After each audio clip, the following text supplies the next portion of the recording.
So the funding bill to reopen the government has passed the House, and it went to Trump's desk, and he signed it last evening. You can check out my video I did earlier today for more information on that, which means everything we talked about in the video I did yesterday. You can also go and check that out as well.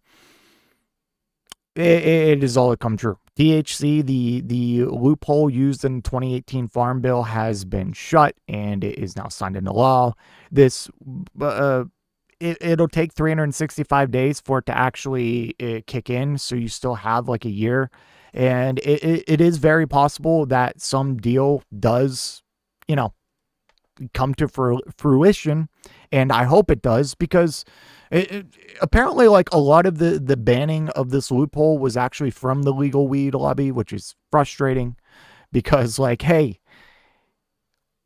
I understand what you're doing, but, like, some states don't have legal weed. And like I said in another video, the weed that you can, the hemp you can purchase through the loophole is like 3 to 4 to 5 times cheaper than what you can get at a lot of dispensaries. And I know this personally. So that's passed. And like, clean CR my ass, right? Like, this entire time the Republicans were like, oh, we're gonna pass just a clean CR, no politics involved in this CR. It's a clean continued resolution. It's clean. Well, okay.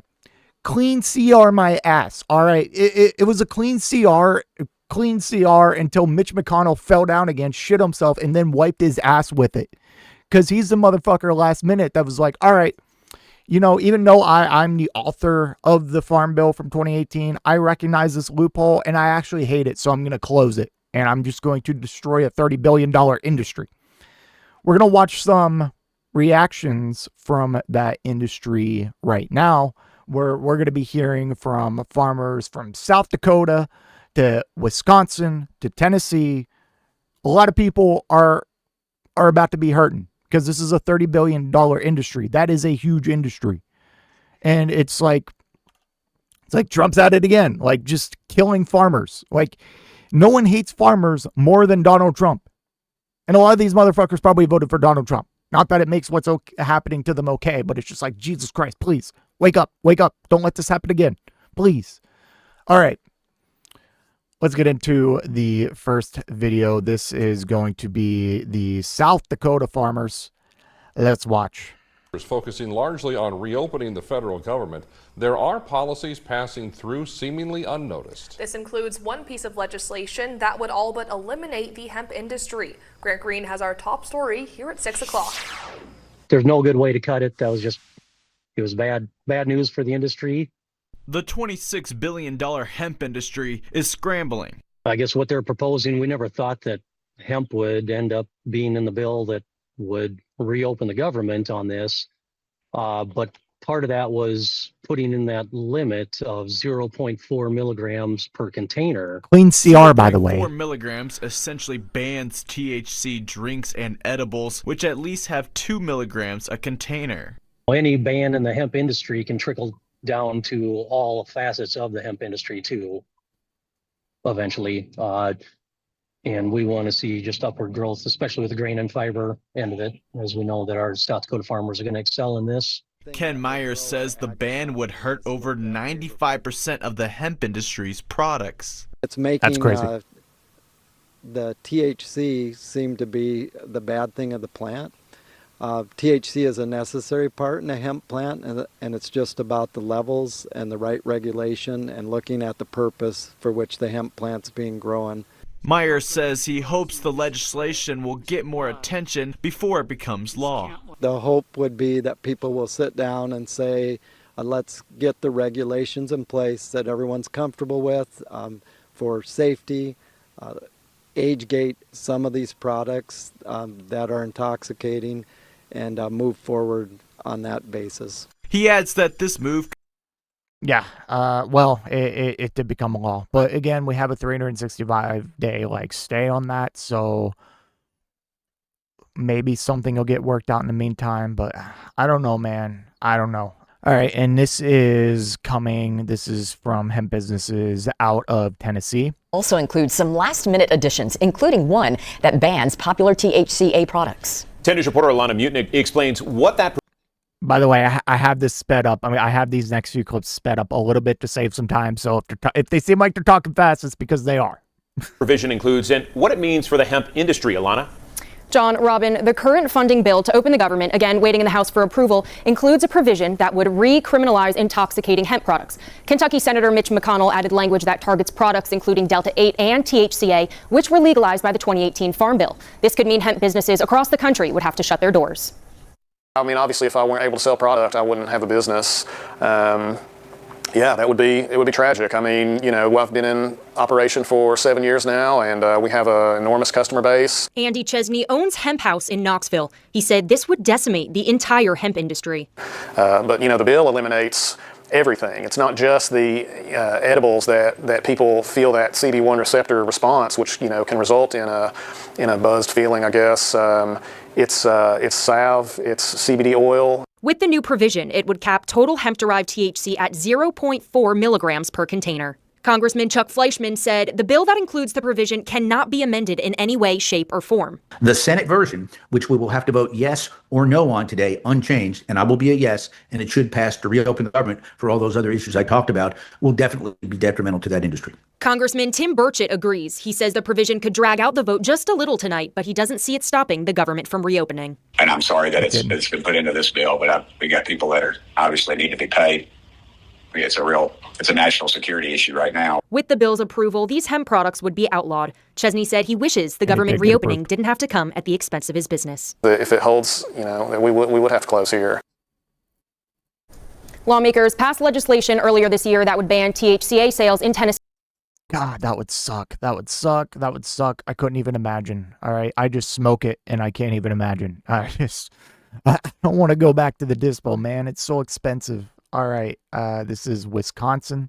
The spending bill to end the government shutdown includes an unusual add-on, a ban on hemp-based THC products. 12 News has done numerous stories about the booming popularity of those products legalized in 2018, including some THC drinks. But as 12 News' Nick Bohr reports, this addition to the shutdown bill would suddenly make them all illegal.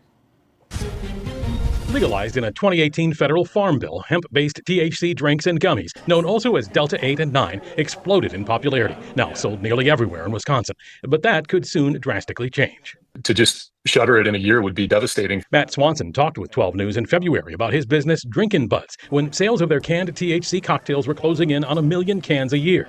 But language inserted this week into the bill ending the government shutdown would outlaw the hemp-based products like his nationwide. This feels about as un-American as it gets. I mean, the day after Veterans Day, as a U.S. veteran, I feel like our government is stabbing me and the other veterans and other Americans in the industry right in the back on this. It wouldn't just... Hell yeah, dude. They are. They fucking are.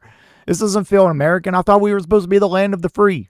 All right? Like, God, it's so annoying. And I understand, like, it's this gas station stuff. It's like, okay, then, like, regulate it. And no, this isn't regulating it.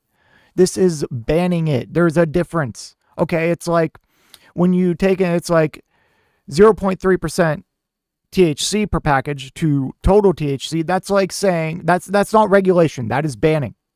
All right, let's be clear. That'd be like saying, okay, alcohol per can, it can't be more than 0.5% alcohol. It's like, what's the fucking point then? Oh my God. Like, that's not regulation. If you want to require these companies that produce, either hemp in the form of THCa, which is the same as dispo weed, or the Delta-8, whatever. God, I love Delta-8. It has a special place in my heart because, like, when you're hitting like a normal weed pen, a normal Delta-9 pen, like, it has me drooling. Like Delta-8, like I can hammer away at shit and take a few hits of the pen and keep going, but special place. But if you want to like regulate that stuff in the sense of like, oh, you need to make sure you have reports, COAs, whatever, that's fine. But like, come on, man. God damn. Like, and this synthetic stuff, they keep saying it's so dangerous and so dangerous. All right, then if you're going to ban this, I want you to ban alcohol. Because until you can show me a study or a report that shows that like weed deaths in any form even reach even a quarter of alcohol deaths, then we can talk. All right. But at that point, it's nowhere near. It's nowhere near. All right. I digress. Be the supplier end, of course, that would be impacted. The industry's advanced to the point where there are entire storefront businesses like Kelly's Greens here in Wauwatosa that would be severely impacted. Our number one seller is our Sleep Gummy. Owner Erin Kelly says the ban will kill her business and leave her 7 workers unemployed. I'm not going to sit back and watch the federal government pull the rug out from an industry that they have allowed to be created for the last 7 years. It will be devastating. Senator Mitch McConnell added the ban to the shutdown bill, saying it closes a loophole that allowed the production of intoxicating hemp. Kelly says his ban claims to fix a problem that doesn't exist. How do you put the toothpaste back in the tube?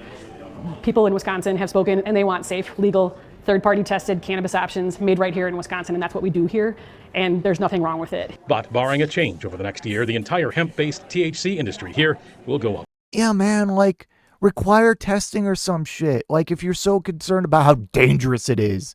Yes, because even the most synthetic of synthetic weeds, fucking THCP or THCO, whatever, it doesn't hold a freaking candle to what it makes people do and what it does to your body compared to just alcohol.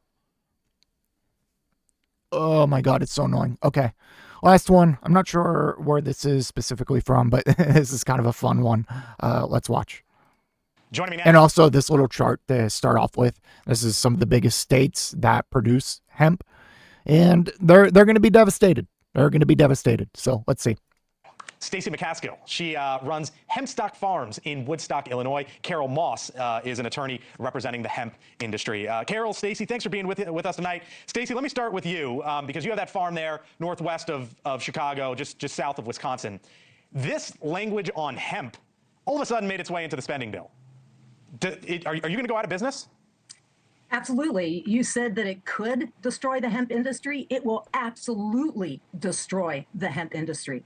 And let me just give you one simple example. Oh, this lady. Is what a hemp plant looks like. This is the plant that we grow. From this plant, we extract this oil. This is a full spectrum oil. It just means, all it means is that we pull all the cannabinoids out of this plant and in order to get this product right here. So this product is what we put into our joint and muscle salve that you showed on the earlier screen there. The naturally occurring cannabinoids that are in this oil, THC is in there naturally. So but they don't want it above a certain level though, right? And that's the issue. That's the issue. But they put a level per package. It's 0.4 milligrams per package. This jar right here, it's just a 4-ounce jar. And in this jar, we have nearly 3,000 milligrams of CBD and 150 milligrams of THC. Okay. This product isn't being marketed as a intoxicating product or a head-high product. Even topically, that ratio, when you put it on your skin and it absorbs into your bloodstream, and even if it was, so what? Intoxicated from this product. This product has no intent. Okay. It's not targeted towards children. You can see how our packaging is. I hear you, Stacey. I want to bring Carol in for a second here because I'm curious how you would respond to the lieutenant governor there in Texas, who says this is bad for kids. Well, that's just a continuation of reefer madness, of an old way of thinking about the cannabis as a plant. As the other speaker said, those are medicinal properties in those cannabinoids. And those products that she held up, if this bill isn't enacted and it goes into effect, those will be controlled substances under Schedule 1. So she will be committing a felony. We are recriminalizing the plant. And that's instead wild. Of doing a nuclear that is option like they've done, they should have looked. I think we got the gist of this and how bad it's going to be. That would be damning. Oh my God. I didn't even think about that. Like, God. And this whole thing, it's about the children. It's about the children. Fuck the children. Okay? Fuck them. Oh my God. I'm so tired of that excuse. It's like, let's take away treats from adults to protect the kids. Okay, let's fucking ban porn and essentially require people to show their driver's license to beat off because we got to protect the kids. We got to protect the kids. Oh my God, let's ban fruit vapes because they seem like they're targeted towards kids. The kids, but the kids, fuck the kids. If I want to fucking buy a fruit vape as a legal adult, I can because that's my right. Age gate it, and that's the most you can do. The rest is all on enforcement and parenting. All right? Like, oh my God. There's so many things. Like, even banning books, we got to protect the kids, we got to protect the kids, we got to protect the kids. Shut up. Shut up. Stop using the kids as a shield to take away our liberties. We all know that Republicans don't give a damn about the kids. They don't. They just don't. Like, oh my God, they don't want you to have good health care. They don't want you to have high wages. They don't want you to have free college. They don't even want kids to have free school lunch and breakfast. Republicans try to legislate like on a national level to ban even blue states from doing that. Oh my God. If you ever hear anyone saying it's about the kids, we got to protect the kids, no, they are bullshitting 100%. Oh my God. Okay. That's all I have. Let me know what you think in the comment section down below, and I'll see you in the next one. If you made it to this point in the video, I just want to give a special thank you. If you enjoyed it, please hit that like button down below. And if you really enjoyed it, maybe consider hitting that subscribe button while you're down there. I want to hear your thoughts in the comment section. I will try to reply to any and all comments that I can. Until next time, watch that video on screen.